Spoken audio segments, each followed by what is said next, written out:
विद्यार्थी मित्रांनो, कसे आहात? हसतायत ना? यस, हसायलाच पाहिजे, है का नाही? तर बेटा, आपण डिस्कस करत आहोत chemical equations and chemical reactions, है ना? Chemical reactions and chemical equations. आता ह्याच्या आधीच्या लेक्चरमध्ये आपण फिजिकल चेंज म्हणजे काय, केमिकल चेंज म्हणजे काय ह्याच्या बाबतीत इन्फॉर्मेशन घेतली होती. त्याचबरोबर एखादी पर्टिक्युलर केमिकल रिएक्शन जेव्हा आपण लिहित असतो त्याच्यामध्ये रिएक्टंट कोणत्या साईडला लिहायचे, प्रोडक्ट कोणत्या साईडला लिहायचे, रिएक्टंट सॉलिड स्टेटमध्ये असेल तर काय सिम्बॉल लिहायचा रिएक्टंटच्या बेसला. म्हणजे ह्या सगळ्या गोष्टी आपण मागच्या लेक्चरमध्ये लर्न केल्या होत्या. मग आता जर समजा आपल्याला एखादी केमिकल रिएक्शन आपल्या समोर असेल, है ना, वर्ड फॉर्मॅटमध्ये सांगितलेलं आहे, मग ती केमिकल रिएक्शन आपल्याला लिहायची. तर केमिकल रिएक्शन लिहिण्यासाठी त्या रिएक्टंटचे आणि प्रोडक्टचे फॉर्म्युले आपल्याला माहीत असणं गरजेचं आहे. आणि मग केमिकल रिएक्शनचे फॉर्म्युले लिहिल्यानंतर आपल्याला त्या इक्वेशनला बॅलन्स करावं लागतं. आता एखादी पर्टिक्युलर केमिकल रिएक्शन त्याला बॅलन्स करायचं म्हणजे काय करायचं हो नेमकं? म्हणजे रिएक्टंट साईडला हायड्रोजन 2 असतील तर प्रोडक्ट साईडला सुद्धा हायड्रोजन 2 असले पाहिजेत, है ना. एखादी पर्टिक्युलर केमिकल रिएक्शन आहे ज्याच्यामध्ये रिएक्टंट साईडला सोडियम 4 असतील तर प्रोडक्ट साईडला सुद्धा सोडियम 4 असले पाहिजेत. म्हणजे रिएक्टंट साईडला जेवढे ॲटम्स आहेत तेवढेच ॲटम्स प्रोडक्ट साईडला असले पाहिजेत त्या रिस्पेक्टिव्ह एलिमेंटचे. असं करणं म्हणजे त्या इक्वेशनला बॅलन्स करणं. आणि हे बॅलन्सिंग करण्यासाठी आपण ॲज पर आवर कन्व्हिनियन्स काय करायचं, कोएफिशियंट घ्यायचे, है ना. कुठं 2 लागत असतील तर त्या फॉर्म्युल्याच्या अलीकडे 2 लिहायचे, कुठं 3 लागत असतील तर त्या फॉर्म्युल्याच्या अलीकडे 3 लिहायचे. म्हणजे बॅलन्सिंग करणं हे थोडं हेक्टिक काम असतं आणि ज्याचं मॅथमॅटिक्स चांगलं आहे तो पटकन रिॲक्शनला बॅलन्स करतो, ठीक आहे. आणि तुमच्या सर्वांचं मॅथमॅटिक्स खूप छान आहे, त्याच्यामुळे तुम्हाला बॅलन्सिंगमध्ये काहीही अडचण येणार नाही. तर स्ट्रेट फॉरवर्ड आपण जाऊयात. Balancing of chemical equation. Balancing of chemical equation. Balancing of chemical equations.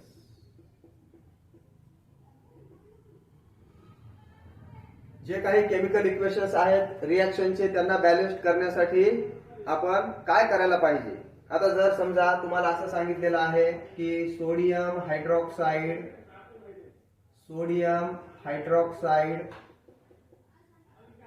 हा सल्फ्युरिक ऍसिड सोबत रिॲक्ट होतोय, सल्फ्युरिक ऍसिड सोबत रिॲक्ट होतोय आणि सल्फ्युरिक ऍसिड सोबत रिॲक्ट झाल्यानंतर हा सोडियम सल्फेट बनवतोय, sodium sulphate. and along with this we are getting the byproduct as a water, ठीक आहे. मग आता ही वर्ड फॉर्मॅट मध्ये रिएक्शन आपल्याला दिलेली आहे, केमिकल इक्वेशन वर्ड फॉर्मॅट मध्ये आपल्याला दिलेला आहे. मग आता सगळ्यात आधी आपल्याला काय करावं लागेल, प्रत्येक रिएक्टंट आणि प्रोडक्ट यांचे फॉर्म्युले मेन्शन करावे लागतील. या ठिकाणी सोडियम हायड्रॉक्साइड आणि सल्फ्युरिक ऍसिड हे रिएक्टंट आहे, सोडियम सल्फेट आणि वॉटर हे प्रोडक्ट आहेत. हा जो एरो आहे, एरोच्या राईट हँड साईडला जे सबस्टन्सेस असतात ते प्रोडक्ट असतात, एरोच्या लेफ्ट हँड साईडला जे सबस्टन्सेस असतात ते रिएक्टंट असतात, हे आपल्याला माहित आहे. मग आता सोडियम हायड्रॉक्साइडचा फॉर्म्युला आहे NaOH प्लस सल्फ्युरिक ऍसिडचा फॉर्म्युला आपल्याला माहित असतो H2SO4. मग आता सोडियम सल्फेट तयार व्हायला आहे.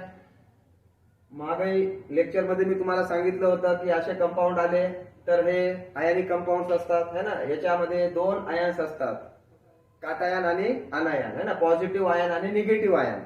मग आता हा जो सोडियम सल्फेट आहे हा कशाने बनलेला आहे, सोडियम आयन. सोडियम आयन म्हणजे Na+, सल्फेट आयन म्हणजे SO4-. म्हणजे हा कंपाऊंड बेसिकली ह्या 2 आयनने बनलेला आहे. मग आता ह्याच्यापासून कंपाऊंड तयार करायचा. कसा तयार करणार, पॉझिटिव्ह आयनचा सिम्बॉल Na, त्याच्या बेसला निगेटिव्ह आयनचा चार्ज 2, या निगेटिव्ह आयनवर 2 चार्ज आहे. त्याच्यानंतर निगेटिव्ह आयनचा सिम्बॉल SO4, त्याच्या बेसला पॉझिटिव्ह आयनचा चार्ज किती आहे 1. म्हणजेच फॉर्म्युला काय तयार होईल, Na2SO4. म्हणजे हा फॉर्म्युला इथं तयार झाला Na2SO4. आणि वॉटर तयार व्हायले, वॉटर म्हणजे काय बेटा H2O, ठीक आहे. म्हणजे अशा पद्धतीनं या केमिकल रिॲक्शन मध्ये किंवा ह्या केमिकल इक्वेशन मध्ये जे काही रिॲक्टंट आणि प्रोडक्ट आहेत त्यांना आपण ह्या ठिकाणी काय केलेलं आहे, मेन्शन केलेलं आहे. मग आता ही रिॲक्शन बॅलन्स्ड आहे का, तर ही रिॲक्शन बॅलन्स्ड आहे का हे बघण्यासाठी काय करावं लागेल आपल्याला, दोन्ही साईडला जे काही ऍटम्स आहेत ते इक्वल आहेत का. जसे की आता सोडियम इथे एक आहे रिॲक्टंट साईडला, इथं सोडियम 2 आहेत, म्हणजे अनइक्वॅलिटी आली, त्यांना इक्वल करावं लागेल आपल्याला. ऑक्सिजन इथं एक आहे, इथं 4 आहेत, म्हणजे रिॲक्टंटला ऑक्सिजन 5 आहेत रिॲक्टंट साईडला, आणि प्रोडक्ट साईडला ऑक्सिजन किती आहेत, 4 आणि 5, म्हणजे ऑक्सिजन बॅलन्स्ड आहे. त्याच्यानंतर हायड्रोजन रिॲक्टंट साईडला 3 आहेत, इथं 2 आहेत, इथं 1 आहे, आणि प्रोडक्ट साईडला हायड्रोजन 2च आहेत. मग आता काय करायचं, या इक्वेशनला बॅलन्स करायचंय है ना. जस्ट इकडे 2 सोडियम आहेत, प्रोडक्ट साईडला 2 सोडियम आहेत, म्हणून इथं आपण 2 करून टाकू है ना, म्हणजे सोडियम बॅलन्स्ड होती. मग आता सोडियम बॅलन्स झाले तर हायड्रोजन किती झाले बघा, इकडे 2 हायड्रोजन आहेत आणि इकडे 2, म्हणजे 4 है ना. रिॲक्टंट साईडला आता टोटल 4 हायड्रोजन झालेले आहेत, आणि प्रोडक्ट साईडला हायड्रोजन किती आहेत, 2च आहेत. मग काय करायचं, इथं बॅलन्स, इथं 4 हायड्रोजन करण्यासाठी इथं 2 लिहून टाकले सपोज आपण, ठीक आहे. मग आता ऑक्सिजन बिघडले का बघा, आता इकडं प्रोडक्ट साईडला ऑक्सिजन इकडे 4 आणि इकडे 2 6, आणि रिॲक्टंट साईडला ऑक्सिजन 4 आणि 2 6, म्हणजे इक्वेशन आपलं बॅलन्स्ड झालेलं आहे. म्हणजे अशा पद्धतीने इक्वेशनला बॅलन्स करत जायचं, ठीक आहे. जे काही आकडे आपल्याला लागतात है ना, ह्याला आकडा म्हणून आपण, ठीक आहे. This is called as the coefficient, याला आपण काय म्हणतो, कोएफिशियंट. तर हे कोएफिशियंट्स आपण काय करायचे, रिॲक्टंटच्या किंवा प्रोडक्टच्या अलीकडे लिहायचे, जेणेकरून काय होईल, जे काही नंबर ऑफ आयटम्स कमी आहेत जास्त आहेत त्याला आपल्याला काय करता येईल, त्या केमिकल इक्वेशन मध्ये बॅलन्स करता येईल. म्हणजे अशाच पद्धतीने इक्वेशन्सला काय करत जायचं, आपण बॅलन्स करत जायचं, आणि इक्वेशनला बॅलन्स करत गेलं की मग आपल्याला बॅलन्स केमिकल इक्वेशन मिळेल. आता बघा, जर आपल्याकडं N2 गॅस आहे है ना, आणि H2 गॅस आहे, N2 गॅस आणि H2 गॅस ह्या दोघांचं कॉम्बिनेशन जर आपण केलं तर आपल्याला मिळतो अमोनिया गॅसियस फॉर्म मध्ये. मग आता हे इक्वेशन आपल्याला दिलेले आहे, हे इक्वेशन बॅलन्स्ड आहे का, हे इक्वेशन बॅलन्स्ड नाहीये है ना, हे इक्वेशन बॅलन्स्ड नाहीये. मग आता ह्या इक्वेशनला बॅलन्स करण्यासाठी काय करावं लागेल, प्रोडक्ट रिॲक्टंट साईडला नायट्रोजन 2 आहेत, प्रोडक्ट साईडला नायट्रोजन 1च आहे. मग आता काय करायचं, इथं 2 लिहून टाकायचे, म्हणजे नायट्रोजन बॅलन्स झाले.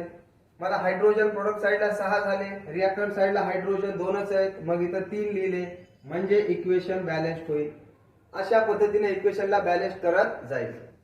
आता बघा, सल्फर डायऑक्साइड गॅस आपल्याला माहित आहे, ज्याला आपण SO2 असं म्हणतो है ना. SO2 म्हणजे काय बेटा, सल्फर डायऑक्साइड.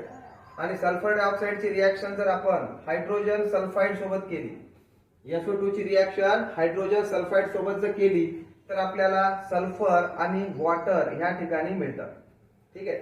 मग आता या इक्वेशनला बॅलन्स करायचं आहे. बॅलन्स करण्यासाठी आपल्याला काय करावं लागेल, ऑक्सिजन बघा रिॲक्टंट साईडला 2 आहेत, प्रोडक्ट साईडला ऑक्सिजन 1च आहे, मग इथं आपण काय करू, 2 लिहून टाकू.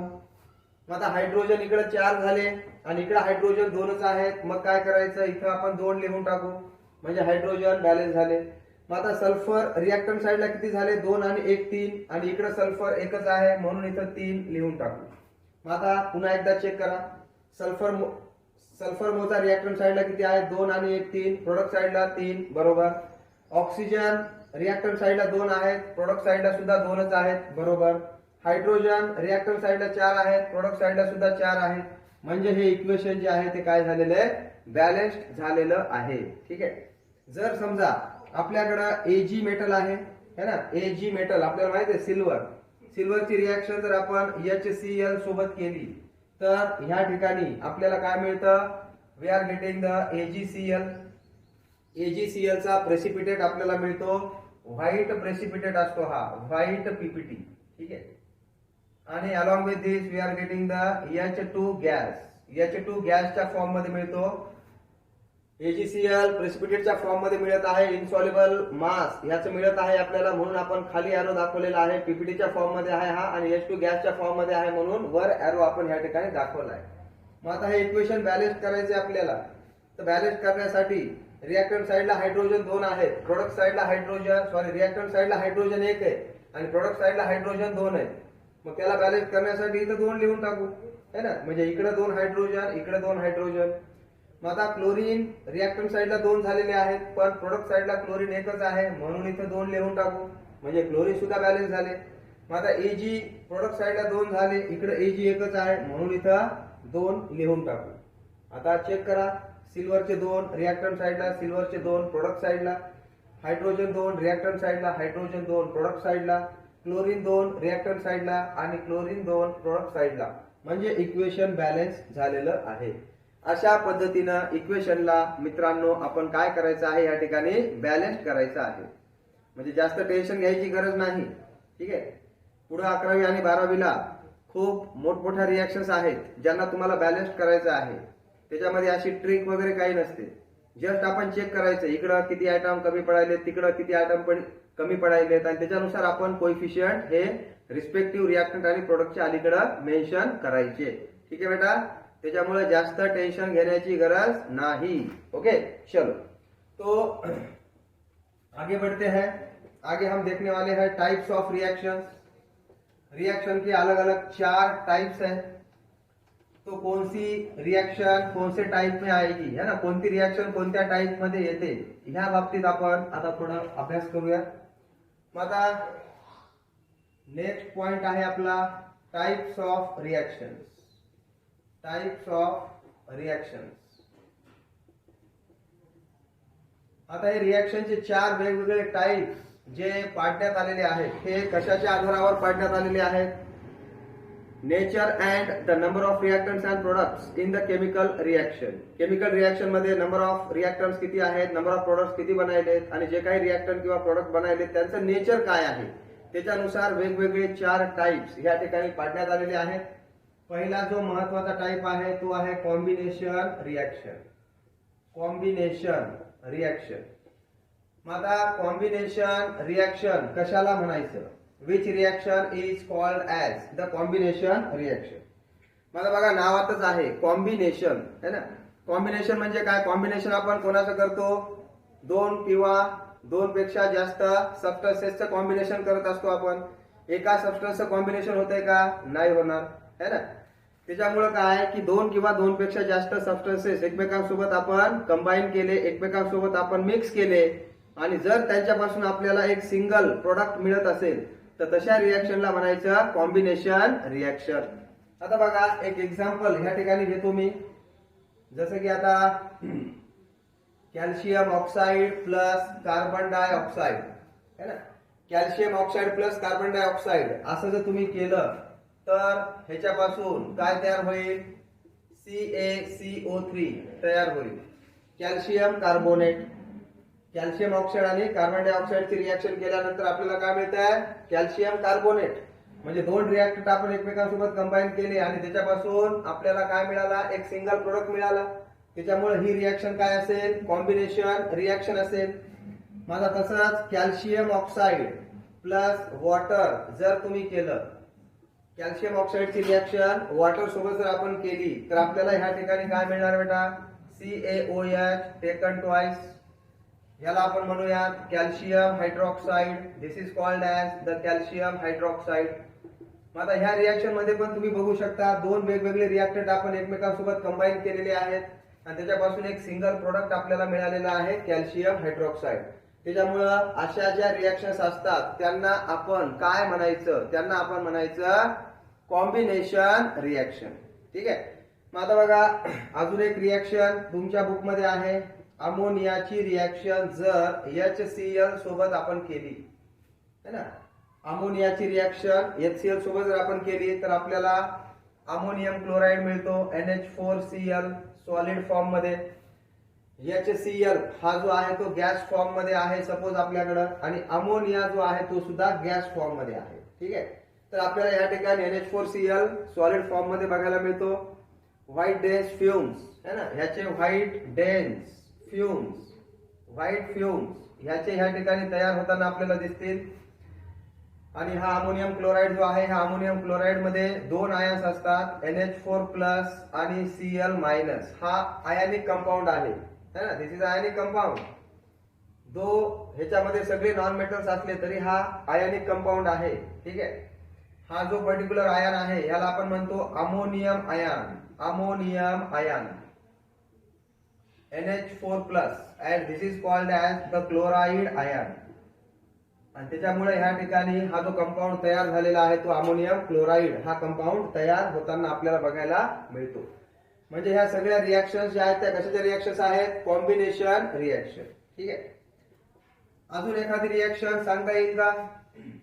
मॅग्नेशियम मेटल आपल्याला माहिती आहे ना. मॅग्नेशियम मेटलला जर आपण बर्न केलं in the presence of oxygen, ठीक आहे, म्हणजे Mg+O2 जर आपण केलं तर आपल्याला ह्या ठिकाणी काय मिळणार आहे? मॅग्नेशियम ऑक्साईड म्हणजे MgO मिळणार आहे.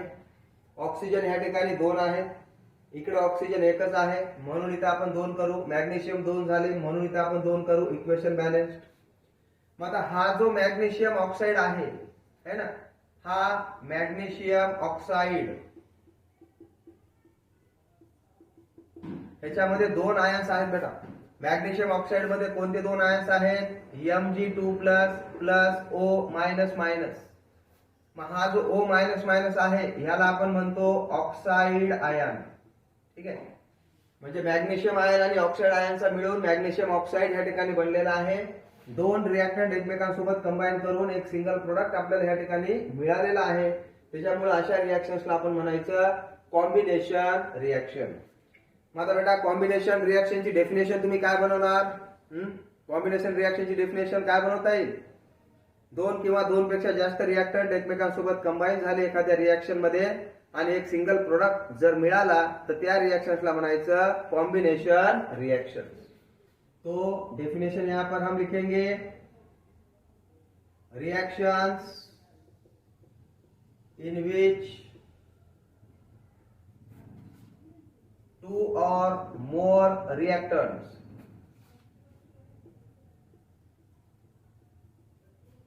combine together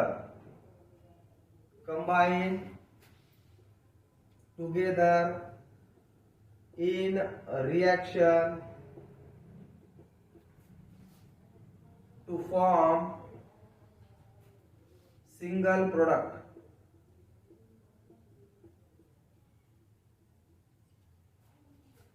is called combination reaction.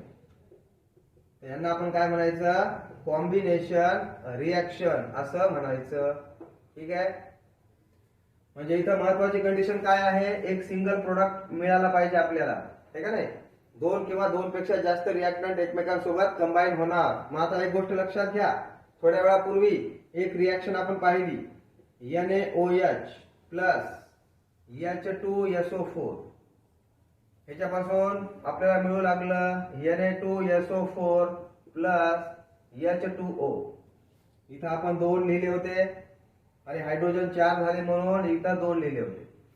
मग आता 2 किंवा 2 पेक्षा जास्त 2 सबस्टन्सेस एकमेकांसोबत कंबाईन व्हायलेत पण इथं 2 प्रोडक्ट आपल्याला मिळाले, हे आणि हे. त्याच्यामुळं ही रिएक्शन कॉम्बिनेशन रिएक्शन होणार नाही. ठीक आहे. So this is not a combination reaction. Combination reaction साठी सगळ्यात महत्वाचं काय आहे? Single product. आणि इथे आपल्याला 2 वेगवेगळे प्रोडक्ट मिळाले, त्याच्यामुळे ही रिएक्शन कॉम्बिनेशन नाहीये. ही रिएक्शन कॉम्बिनेशन रिएक्शन आपल्याला म्हणता येईल 2 रिएक्टंट एकमेकांसोबत कंबाईन होऊन एक सिंगल प्रोडक्ट त्या ठिकाणी आपल्याला मिळत आहे. तर या सर्व रिएक्शन्स, अशा सर्व रिएक्शन्स ज्याच्यामध्ये 2 किंवा 2 पेक्षा जास्त रिएक्टंट एकमेकांसोबत कंबाईन होऊन एक सिंगल प्रोडक्ट आपल्याला मिळतो, तशा रिएक्शन्सला म्हणायचं कॉम्बिनेशन रिएक्शन्स. क्लिअर? सर्वांना कळालं कॉम्बिनेशन रिएक्शन म्हणजे काय? हे जर कळालेलं असेल तर दुसरा टाइप आपण रिएक्शनचा या ठिकाणी डिस्कस करूया. रिएक्शनचा दुसरा जो टाइप आहे तो आहे डिकम्पोजिशन रिएक्शन. Decomposition reaction. आता डिकम्पोजिशन रिएक्शन हे एक्झॅक्टली रिव्हर्स आहेत to that of the combination reaction. म्हणजे कॉम्बिनेशन रिएक्शनच्या रिव्हर्स. कॉम्बिनेशन रिएक्शनच्या रिव्हर्स म्हणजे काय म्हणता येईल आपल्याला? कॉम्बिनेशन रिएक्शन मध्ये काय म्हणलं होतं आपण? 2 किंवा 2 पेक्षा जास्त रिएक्टंट एकमेकांसोबत कंबाईन होऊन एक सिंगल प्रोडक्ट मिळाले आपल्याला. मग आता डिकम्पोजिशन रिएक्शन मध्ये आपण काय म्हणूया? की एक सिंगल प्रोडक्ट, एक सिंगल रिएक्टंट आपण घेतलेला आहे आणि त्या एका सिंगल रिएक्टंट पासून 2 किंवा 2 पेक्षा जास्त प्रोडक्ट आपल्याला मिळत आहेत. म्हणजे इथं महत्वाची कंडिशन काय आहे, 2 किंवा 2 पेक्षा जास्त प्रोडक्ट मिळणे, पण एका सिंगल सबस्टन्स पासून, एका सिंगल रिएक्टंट पासून. म्हणजे डिकम्पोजिशन रिएक्शन मध्ये 2 किंवा 2 पेक्षा जास्त रिएक्टंट नसतात, एकच रिएक्टंट असतो आणि त्या एकाच रिएक्टंटचं कन्व्हर्जन 2 किंवा 2 पेक्षा जास्त प्रोडक्ट मध्ये होत असतं. तसंच असेल तर त्याला काय म्हणायचं, डिकम्पोजिशन रिएक्शन. मग आता डिकम्पोजिशन रिएक्शनची डेफिनेशन आपण काय करू शकतो, the reactions in which 2 or more products are formed from a single reactant. म्हणजे एका सिंगल रिएक्टंट पासून 2 किंवा 2 पेक्षा जास्त प्रोडक्ट जर आपल्याला मिळत असतील तर तशा रिएक्शनला म्हणायचं आपण डिकम्पोजिशन रिएक्शन. तर आधी डेफिनेशन लिहू आपण. Reactions in which 2 or more products are formed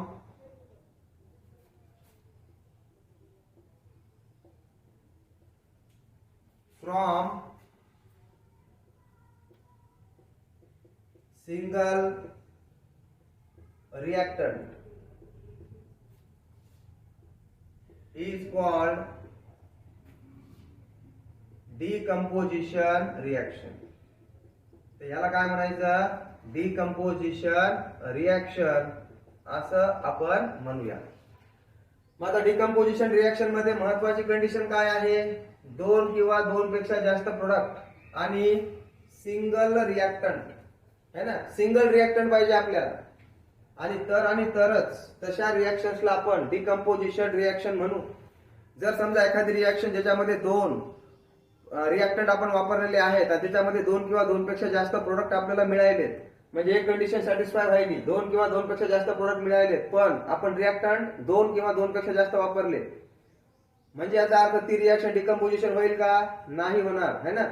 तर डिकम्पोजिशन रिएक्शन साठी या दोन्ही कंडिशन फॉलो होणं गरजेचं आहे. म्हणजे सिंगल रिएक्टंट असला पाहिजे आणि 2 किंवा 2 पेक्षा जास्त प्रोडक्ट त्या ठिकाणी बनायला पाहिजे, तरच ती रिएक्शन जी आहे ती काय होणार, डिकम्पोजिशन रिएक्शन होणार. आता बघा, साखर सगळ्यांना माहित आहे आणि सगळ्यांना आवडते है ना. घरी जेव्हा आपल्याला खूप तिखट लागतो आपण हा हो करतो आणि मग आई काय म्हणते, उठ बेटा साखर खा है ना. मग आपण जातो, साखरेचा डब्बा काढतो, साखर खातो, मग आपल्याला बरं वाटते. माझा कधी विचार केलाय का की ही जी साखर आहे ह्याला जर आपण हीट केलं है ना, ह्या साखरेला जर आपण हीट केलं तर काय होतं, साखर बर्न होते and there will be the formation of black substance and that black substance is nothing but it is a carbon है ना, कार्बन तयार होतो.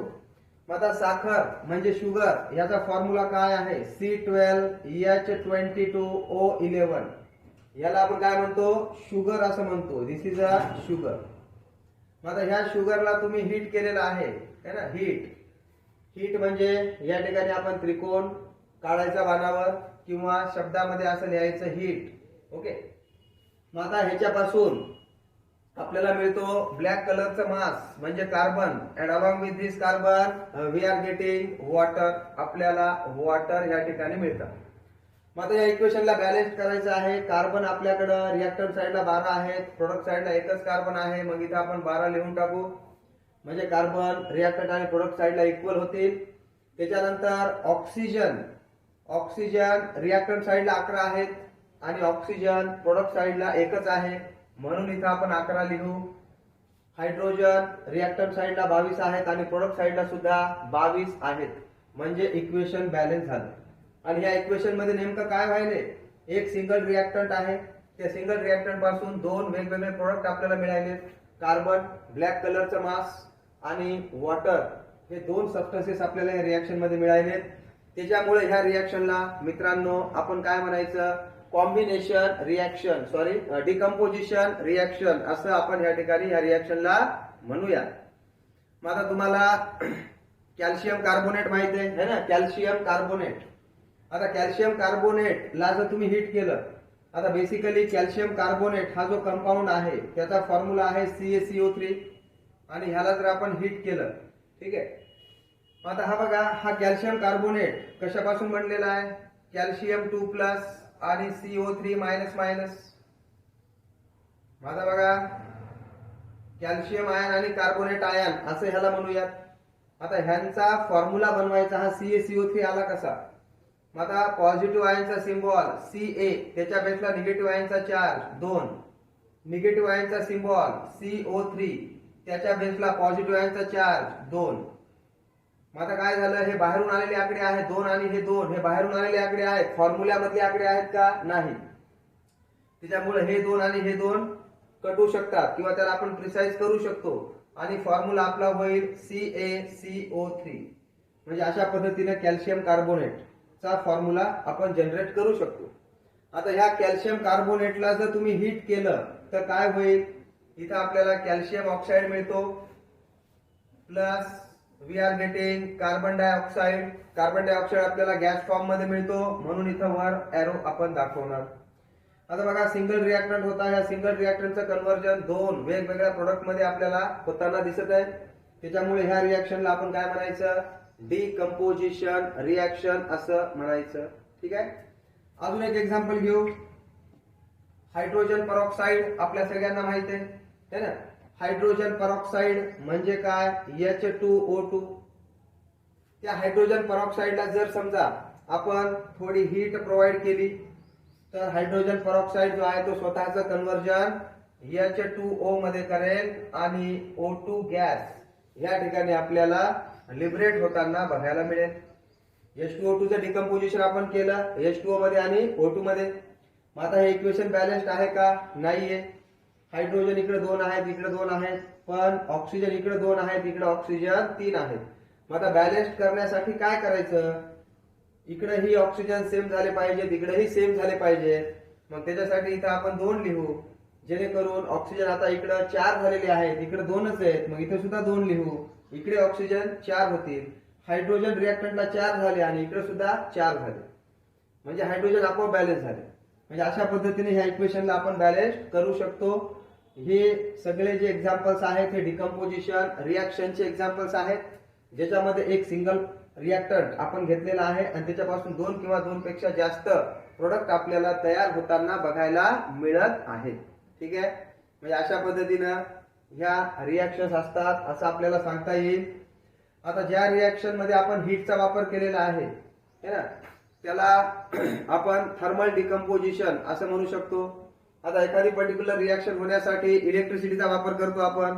मग तशा रिएक्शन्सला आपण काय म्हणायचं?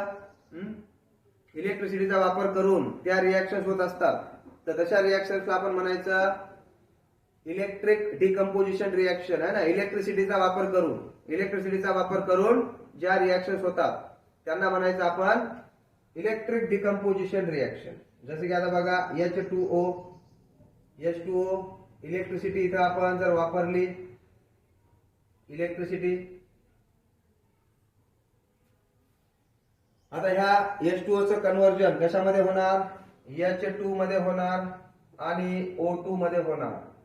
H2 गॅस आणि O2 गॅस आपल्याला तयार होताना ह्या ठिकाणी दिसेल. मग आता इक्वेशन बॅलन्स नाही. ऑक्सिजन इकडे 2 आहेत म्हणून इकडे 2 करू आपण. हायड्रोजन रिएक्टंट साइडला 4 झालेले आहेत, इकडे 2च आहेत म्हणून इथे 2 करू. म्हणजे ही सुद्धा रिएक्शन डिकम्पोजिशन रिएक्शन आहे. कारण की ह्या ठिकाणी एक रिएक्टंट आपण घेतला वॉटर आणि त्याचं कन्व्हर्जन H2 आणि O2 मध्ये आपण केलेलं आहे. तर हे सगळे जे एक्झाम्पल्स आहेत हे डिकम्पोजिशन रिएक्शनचे एक्झाम्पल्स आहेत असं आपल्याला ह्या ठिकाणी आवर्जून सांगता येईल. आय होप डिकम्पोजिशन रिएक्शन तुम्हाला समजलं असेल. आता जाऊया तिसरा रिएक्शनचा टाइप, डिस्प्लेसमेंट रिएक्शन. आता आपलं दिवसातून बऱ्याच वेळेस डिस्प्लेसमेंट होत असतं आहे ना. वेगवेगळ्या कामासाठी आपण घराच्या बाहेर पडत असतो. आपली आई आपल्याला म्हणते जा बेटा भाजी घेऊन ये, जा काहीतरी हे घेऊन ये, काहीतरी ते घेऊन ये. मग आपल्याला काय करावं लागतं? घराच्या बाहेर पडावं लागतं. म्हणजेच आपलं डिस्प्लेसमेंट होतं आहे ना.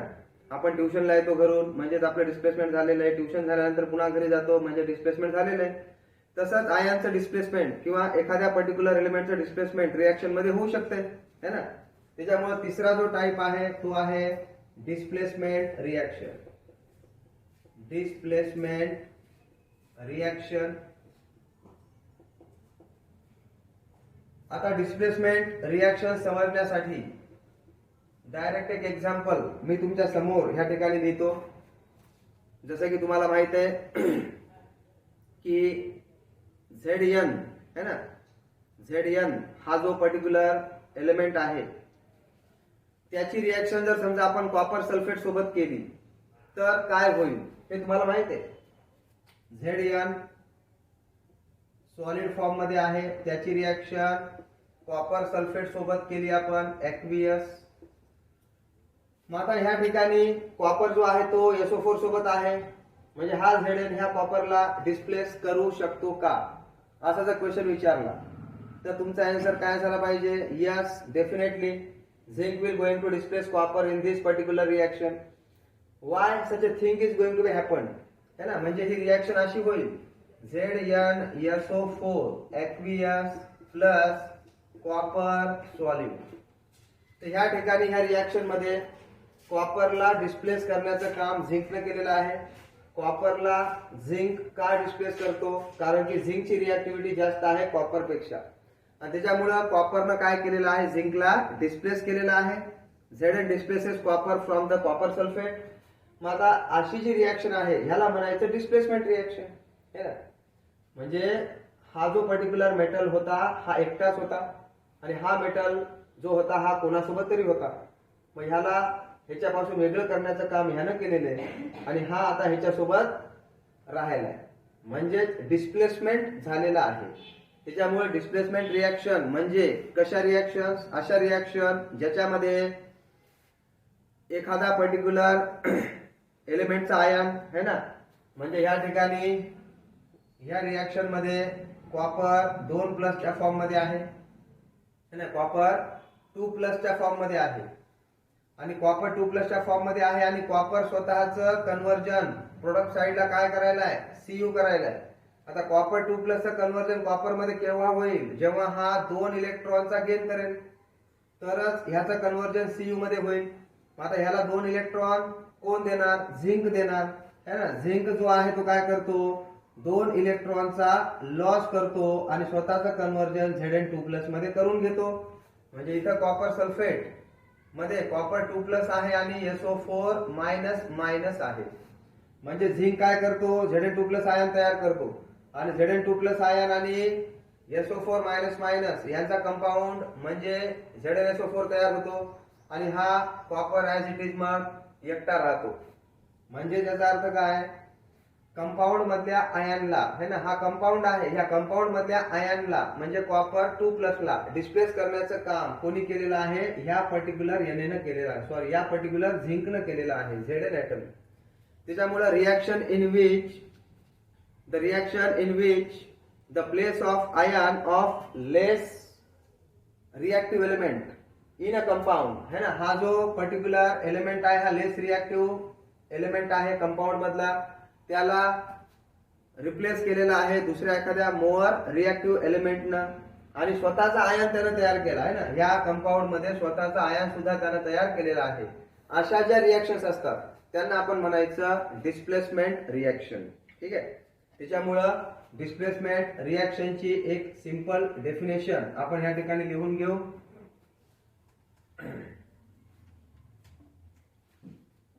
reactions in which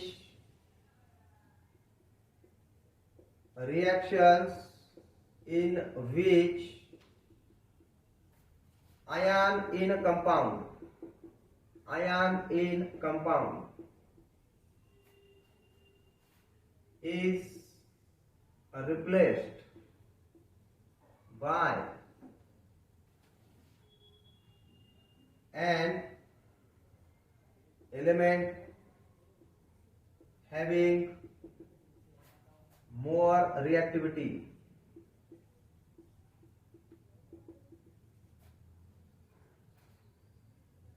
than element get replaced.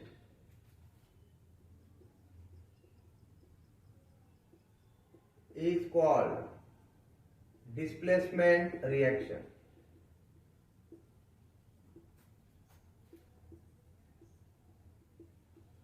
ठीक आहे. अशा रिएक्शन ज्याच्यामध्ये आयन इन कंपाऊंड म्हणजे कंपाऊंड मध्ये जो काही आयन आहे तो एलिमेंटच्या फॉर्म मध्ये आहे है ना. एलिमेंट म्हणजे कॉपर हा कॉपरचा आयन त्या ठिकाणी बनलेला आहे. Ion in a compound is replaced by an element having more reactivity. म्हणजे त्या आयनपेक्षा त्या एलिमेंटची रिएक्टिव्हिटी जास्त आहे, त्याच्यामुळं तशा रिएक्शन्सला आपण डिस्प्लेसमेंट रिएक्शन्स असं म्हणायचं. Zn solid plus copper sulphate aqueous, it gives ZnSO4 aqueous plus copper solid. आता बघा झिंकची रिएक्टिव्हिटी कॉपर पेक्षा जास्त आहे. रिएक्टिव्हिटी सिरीज तुम्ही लर्न केलेली आहे. रिएक्टिव्हिटी सिरीज मध्ये तुमच्या लक्षात येतं की झिंकची रिएक्टिव्हिटी जास्त आहे कॉपर पेक्षा, त्याच्यामुळे कंपाऊंड मधला कॉपर इझिली रिप्लेस होणार झिंकनं आणि मग झिंक आणि सल्फेटचा कंपाऊंड या ठिकाणी तयार होताना आपल्याला बघायला मिळेल. आता जर समजा तुम्हाला असं म्हणलं मी की ZnSO4 ची रिएक्शन जर आपण कॉपर सोबत केली तर ही रिएक्शन होईल का? So answer is no reaction. इथं रिएक्शन होणार नाही. का होणार नाही? कारण की कॉपरची रिएक्टिव्हिटी कमी आहे Zn पेक्षा. कॉपरची रिएक्टिव्हिटी कमी आहे Zn पेक्षा, म्हणून कॉपर हा झिंकला डिस्प्लेस करू शकत नाही. त्याच्यामुळं ही रिएक्शन होणार नाही, म्हणजे रिव्हर्स रिएक्शन होणार नाही. आता जर समजा तुम्हाला असं म्हणलं कॉपर सल्फेट ॲक्वियस फॉर्म मध्ये आपल्याकडे आहे, त्याची रिएक्शन आपण Fe सोबत केली. कॉपर सल्फेट ॲक्वियस फॉर्म मध्ये आहे, त्याची रिएक्शन Fe सोबत केली तर या ठिकाणी रिएक्शन होते आणि या ठिकाणी तयार होतं FeSO4 and along with this FeSO4 we are getting copper solid. ठीक आहे. तर FeSO4 आणि कॉपर या ठिकाणी आपल्याला बघायला मिळतात. म्हणजे अशा पद्धतीने तुम्हाला एक्झाम मध्ये विचारू शकतात की ही अशी अशी रिएक्शन आहे, काय प्रोडक्ट्स तयार होतील. मग तसंच तुम्हाला कॉपर सल्फेट ॲक्वियसच्या फॉर्म मध्ये दिलेला आहे आणि इथं Pb दिलेला आहे, Pb सॉलिड, Pb म्हणजे लेड. तर इथे रिएक्शन होते का? तर तुमचा आन्सर असायला पाहिजे yes, reaction is definitely happening. Reaction इथं होणार कारण की Pb ची रिएक्टिव्हिटी जास्त आहे कॉपर पेक्षा, त्याच्यामुळे लेड हा कॉपरला डिस्प्लेस करणार कॉपर सल्फेट मधून आणि या ठिकाणी कॉपर सॉलिड फॉर्म मध्ये आपल्याला तयार होताना बघायला मिळेल. म्हणजे अशा पद्धतीनं ह्या ज्या रिएक्शन्स आहेत ह्यांना आपण म्हणायचं डिस्प्लेसमेंट रिएक्शन. म्हणजे एक एलिमेंट दुसऱ्या एलिमेंटला कंपाऊंड मधून डिस्प्लेस करायला आहे ना. म्हणजे हे दोघं झिंक आणि सल्फेट एकमेकांसोबत चांगले राहत होते, मधात कोणतरी दुश्मन आला आणि त्यांची दोस्ती संपवली आणि तो त्याचा मित्र झाला. म्हणजे असं तुम्ही समजू शकता. म्हणजे डिस्प्लेसमेंट रिएक्शन काय हे तुमच्या लक्षात आलं असेल. आता रिएक्शनचा नेक्स्ट टाइप आपण या ठिकाणी डिस्कस करू, जो आहे डबल डिस्प्लेसमेंट रिएक्शन. आता डबल डिस्प्लेसमेंट रिएक्शन म्हणजे दोन एलिमेंटचं डिस्प्लेसमेंट या ठिकाणी आपल्याला बघायला मिळेल. Double displacement reaction.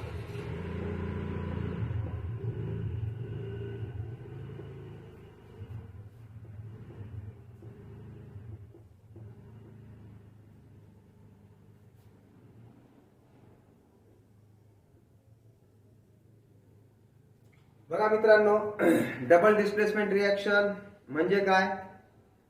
अशा रिएक्शन्स ज्याच्यामध्ये रिएक्टन्स मध्ये जे काही आयन्स आहेत they are going to be exchange.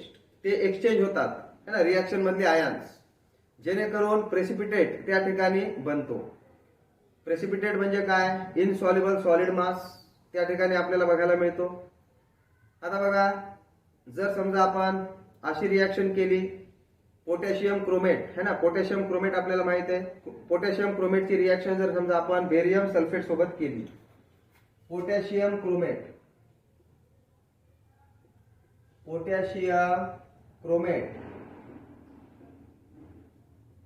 ची रिएक्शन जर आपण समजा बेरियम सल्फेट सोबत केली, barium sulphate,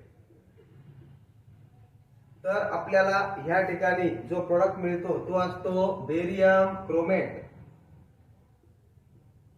barium chromate and along with barium chromate we are getting the potassium sulfate. Potassium sulphate आपल्याला ह्या ठिकाणी तयार होताना दिसेल. मग आता ही एक डबल डिस्प्लेसमेंट रिएक्शन आहे. पोटॅशियम क्रोमेट, पोटॅशियम क्रोमेटचा फॉर्म्युला काय आहे? हा पोटॅशियम आयन आणि क्रोमेट आयन न बनलेला आहे. पोटॅशियम आयन म्हणजे K+ आणि क्रोमेट आयन म्हणजे CrO4 minus minus. CrO4 minus minus is called as the chromate ion. याला आपण क्रोमेट आयन असं म्हणतो. आणि हा आपला पोटॅशियम आयन. फॉर्म्युला तयार करायचा है ना, पोटॅशियम क्रोमेटचा फॉर्म्युला तयार करायचा. नियम तोच. पॉझिटिव्ह आयनचा सिम्बॉल, त्याच्या बेसला निगेटिव्ह आयनचा चार्ज 2, निगेटिव्ह आयनचा सिम्बॉल CrO4, त्याच्या बेसला पॉझिटिव्ह आयनचा चार्ज 1. म्हणजे हा झाला फॉर्म्युला. पोटॅशियम क्रोमेटचा फॉर्म्युला काय होईल मग? K2CrO4 plus. म्हणजे पॉझिटिव्ह आणि निगेटिव्ह आयनची माहिती आपल्याकडे असेल तर आपण इझिली काय करू शकतो? वेगवेगळे आयनिक कंपाऊंड तयार करू शकतो. फॉर्म्युले पाठ करण्याची गरज नाहीये. जसं की आता इथं बेरियम सल्फेट Ba2+ आणि SO4 मायनस मायनस न बनलेला आहे. मग आता ह्याचा फॉर्म्युला तयार करायचा. तर काय करणार? पॉझिटिव्ह आयनचा सिम्बॉल Ba, त्याच्या बेसला निगेटिव्ह आयनचा चार्ज 2, निगेटिव्ह आयनचा सिम्बॉल SO4, त्याच्या बेसला पॉझिटिव्ह आयनचा चार्ज 2. बाहेरून आलेले आकडे प्रिसाइज होत असतील तर प्रिसाइज करायचे. म्हणजे हे दोन कटून जातील आणि फॉर्म्युला आपल्याला इथं बघायला मिळेल BaSO4. ठीक आहे. मग आता तुमच्या लक्षात आलं की ह्या कंपाऊंड मध्ये K+ आहे आणि CrO4 मायनस मायनस आहे. ह्या कंपाऊंड मध्ये Ba2+ आहे आणि SO4 मायनस मायनस आहे. मग आता काय करायचं? आयन एक्सचेंज करायचे म्हणजे इथं पोटॅशियम सोबत क्रोमेट आयन होता तर ह्या पोटॅशियम सोबत जोडून टाकायचा SO4 आणि क्रोमेट आयन सोबत जोडी लावायची Ba2+ ची. म्हणजे बेरियम आयन आणि क्रोमेट आयन ह्याच्यापासून जो कंपाऊंड बनेल त्याला आपण म्हणूयात बेरियम क्रोमेट. मग बेरियम क्रोमेटचा फॉर्म्युला काय असेल? Ba2+ बेरियम आयन आणि CrO4 मायनस मायनस या दोन आयनला बनलेला बेरियम क्रोमेट. मग या दोन आयनचा फॉर्म्युला, दोन आयनला कंबाईन करा. पॉझिटिव्ह आयनचा सिम्बॉल Ba, त्याच्या बेसला निगेटिव्ह आयनचा चार्ज 2, निगेटिव्ह आयनचा सिम्बॉल CrO4, त्याच्या बेसला पॉझिटिव्ह आयनचा चार्ज 2. आता बघा हे दोन बाहेरून आलेले आहेत, कटून जातील. म्हणजे इथं जो तयार होणारा कंपाऊंड असेल तो बेरियम क्रोमेट. म्हणजेच याचा फॉर्म्युला जो असेल तो BaCrO4 असेल. बेरियम क्रोमेट म्हणजे BaCrO4. बेरियम क्रोमेट आपल्याला मिळाला एक प्रोडक्ट. आणि दुसरा जो प्रोडक्ट आहे तो पोटॅशियम सल्फेट. म्हणजे हा पोटॅशियम आयन आणि सल्फेट आयन न बनलेला आहे. याचा फॉर्म्युला तयार करायचा. कसा तयार करणार? पॉझिटिव्ह आयनचा सिम्बॉल, त्याच्या बेसला निगेटिव्ह आयनचा चार्ज 2, निगेटिव्ह आयनचा सिम्बॉल SO4, त्याच्या बेसला पॉझिटिव्ह आयनचा चार्ज 1. म्हणजे हा कंपाऊंड तयार झाला. म्हणजे इथं K2SO4 हा दुसरा प्रोडक्ट आपल्याला मिळाला. आता बघा ह्या रिएक्शन मध्ये जे काही आयन्स होते त्या सगळ्या आयनचं एक्सचेंज झालं ना. ह्याचं एक्सचेंज ह्याच्यासोबत झालं, ह्याचं एक्सचेंज ह्याच्यासोबत झालं. म्हणजे पोटॅशियम ज्याच्यासोबत होता आता त्याच्यासोबत प्रोडक्ट मध्ये नाहीये आणि बेरियम ज्याच्यासोबत होता त्याच्यासोबत आता प्रोडक्ट मध्ये तो नाहीये. तसं जर असेल तर तशा रिएक्शन्सला आपण म्हणायचं डबल डिस्प्लेसमेंट रिएक्शन्स. ठीक आहे. त्याच्यामुळे डबल डिस्प्लेसमेंट रिएक्शन म्हणजे काय? Reaction in which the ions in the reactants are exchange to form the precipitate. आणि बेरियम क्रोमेटचा येलो प्रेसिपिटेट आपल्याला ह्या ठिकाणी बघायला मिळेल. येलो कलरचं प्रेसिपिटेट बेरियम क्रोमेटचं या ठिकाणी आपल्याला बघायला मिळेल. बेरियम क्रोमेट हा जे काही आपण सॉल्व्हेंट घेतलेला आहे त्याच्यामध्ये इन्सॉल्युबल आहे. त्याचं सॉलिड मास आपल्याला या ठिकाणी तयार होताना बघायला मिळेल. ठीक आहे. त्याच्यामुळं डबल डिस्प्लेसमेंट रिएक्शनची डेफिनेशन आपण काय करणार? The reactions in which the ions in the reactants are exchange to form the precipitate. है ना. Reactions in which ions in reactants are exchanged to form precipitate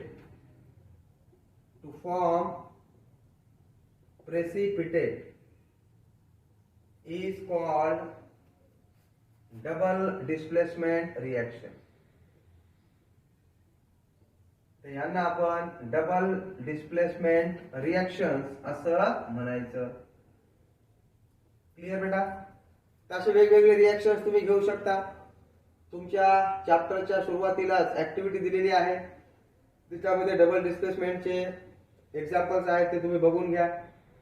आणि मी जसे फॉर्म्युले तयार केले तशा पद्धतीने फॉर्म्युले तयार करायला शिका, जेणेकरून तुम्हाला आयनिक कंपाऊंड्सचे फॉर्म्युले पाठ करण्याची गरज पडणार नाही. आय होप तुम्हाला टाइप्स ऑफ रिएक्शन समजलेले असतील. पुढच्या व्हिडिओमध्ये आपण एंडोथर्मिक आणि एक्झोथर्मिक रिएक्शन म्हणजे काय, रिडॉक्स रिएक्शन म्हणजे काय, ऑक्सिडेशन रिएक्शन म्हणजे काय, रिडक्शन रिएक्शन म्हणजे काय, या सगळ्या गोष्टींची इन्फॉर्मेशन घेऊ. तोपर्यंत goodbye, take care, bye bye.